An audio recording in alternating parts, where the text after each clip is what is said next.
Калапс на мяжы такіх чэргаў даўно не было. У Беларусі затрымалі бізнэсоўца за неякасную тушаніну для расійскай арміі. Бойка за льготныя крэдыты на кватэры ў Менску, а ў горадні забаранілі праводзіць інтэлектуальныя гульні. Надвор'е на тыдзень, якім будзе верасень. З вас падабайкі і каментары. Мы пачынаем праграму «Белсат онлайн».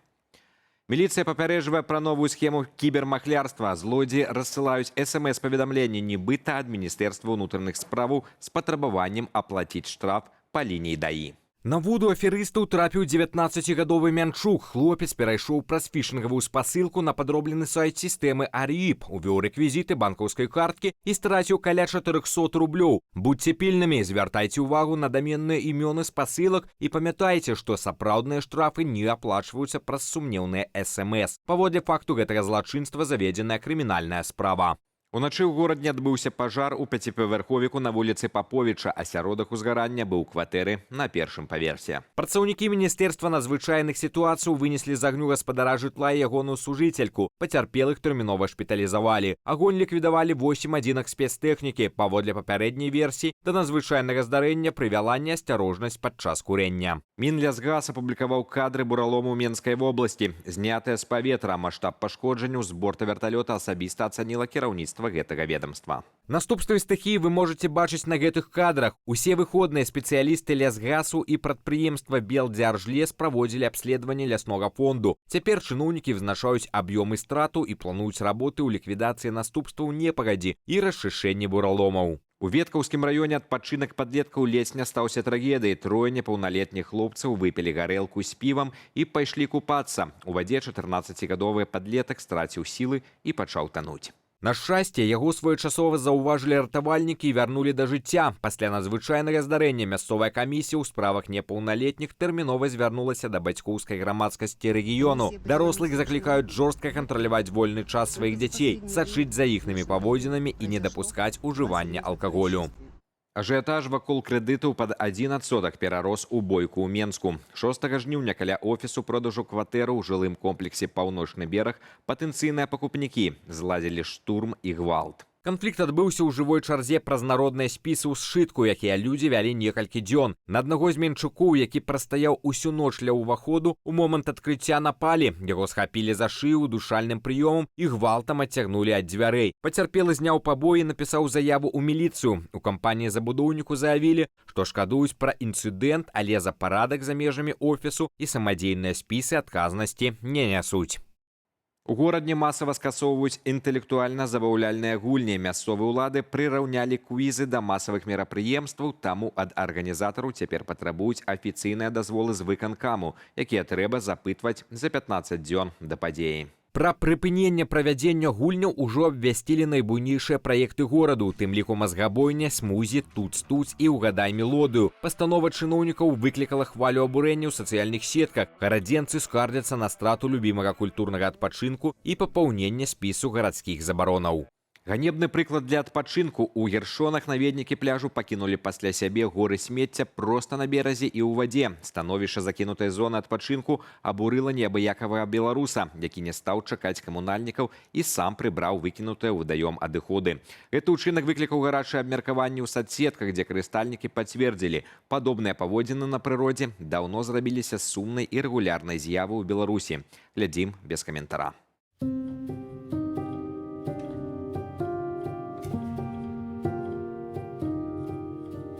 Кидали весь мусор в озеро. Неужели неприятно, когда чисто? Отдохнул, забери свой мусор домой, занеси.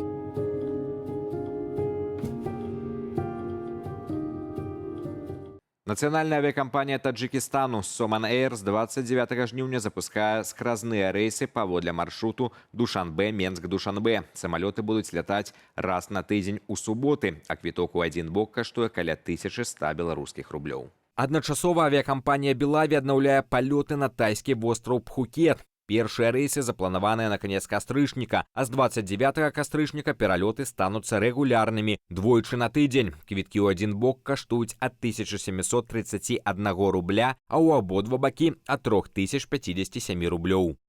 У Беларусі працаўнікі КДБ затрымалі расійскага бізнесоўца Дмітрыя Мізгіра, які хаваўся ад вышуку і планаваў уцячы далей. Яго падазраюць у маштабнай махлярскай схеме з пастаўкамі неякасных кансерваў для падраздзяленняў арміі Расіі, што ваююць супраць Украіны. Паводле следства на мясакамбінаце пад Масквой замест мяса ў тушаніну клалі свіныя абрэзкі, шпік, крухмал і забароненыя дабаўкі. Праз хабар чыноўніку Мінабароны Расіі на фронт паставілі каля 170 тысяч бляшанак сурагату. Агульная шкода ацэньваецца ў 700 мільёнаў расійскіх рублёў. Гэта амаль 8,5 мільёнаў долараў. Дмітрый Мізгір змешаны пад варту. Сваёй віны ён не прызнае. Усім фігурантам гучнай справы пагражае да 10 гадоў пазбаўлення волі. Нават у такіх справах афіцыйны Менск працягвае дапамагаць расійскім акупантам. Нямецкае выданне Der Spiegel паведамляе, што ва ўкраінскай зоне адчужэння ўзводзяцца маштабныя абарончыя пазіцыі. Украінская армія рыхтуецца да магчымага новага нападу расійскіх войскаў, у тым ліку з тэрыторыі Беларусі.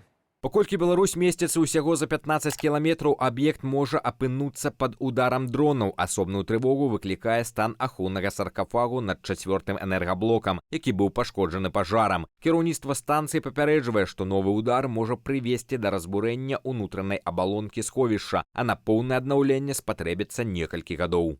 У пачатку жніўня сітуацыя на выездзе з Беларусі ў еўразвяз рэзка пагоршылася. Перад пунктамі пропуску ў маштабных чэргах захраслі амаль 3000 легкавых аўтаў і фураў. Асноўная нагрузка прыпала на польскі кірунак. Там выезду чакае больш за 1600 легкавікоў, з якіх 920 сабралася толькі ў берасці. Астатнія ў брузгах і бераставіцы. Пік нагрузкі зафіксавалі 3 і 4 жніўня. У гэтыя дні ў чарзе на Польшу стаяла больш за 1400 машынаў. Каласальныя заторы ўтварыліся і сярод грузавікоў. Іх сабралася амаль 1300. Пры гэтым колькасць фураў на польскай мяжы з канца чэрвеня вырасла больш як удвая. Дадатковым фактарам транспартнага крызісу стало часовае закрыццё латвійскай мяжы, пасля чаго значная частка машынаў вымушана паехала праз пункты пропуску Літвы.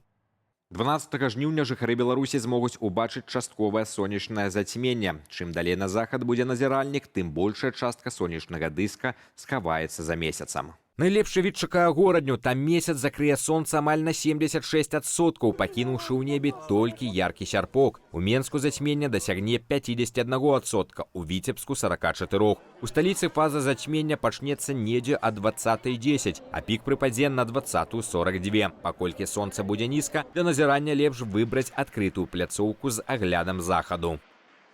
Цягам тыдня з 10 до 16 жніўня надвор'е ў Беларусі некалькі разоў зменіць свае характарыстыкі. Краіну пад чарзе накрыюць 2 антыцыклоны, а паміж імі пройдзе атмасферны фронт з Балтыкі. Чакаюцца сапраўдныя тэмпературныя арэлі з перападам да 23 градусаў. Калі ўначы слупок тэрмометра месцамі будзе апускацца да +8, то ў дзень на поўдні паветра прагрэецца да +31. Да выходных у краіну вернуцца кароткачасовыя навальнічныя дажджы. Пры гэтым сіноптыкі агучылі і перспектыўны прогноз. Паводле 3 незалежных сусветных мадэляў, верасень у Беларусі чакаецца значна цяплейшым за кліматычную норму, а лета ў краіне фактычна затрымаецца. На гэтым мы сёння ставім кропку, ставце лайкі, падпісвайцеся на канал. Гэта вельмі важна для прасоўвання аператыўных і незалежных навінаў. Беражыце сябе.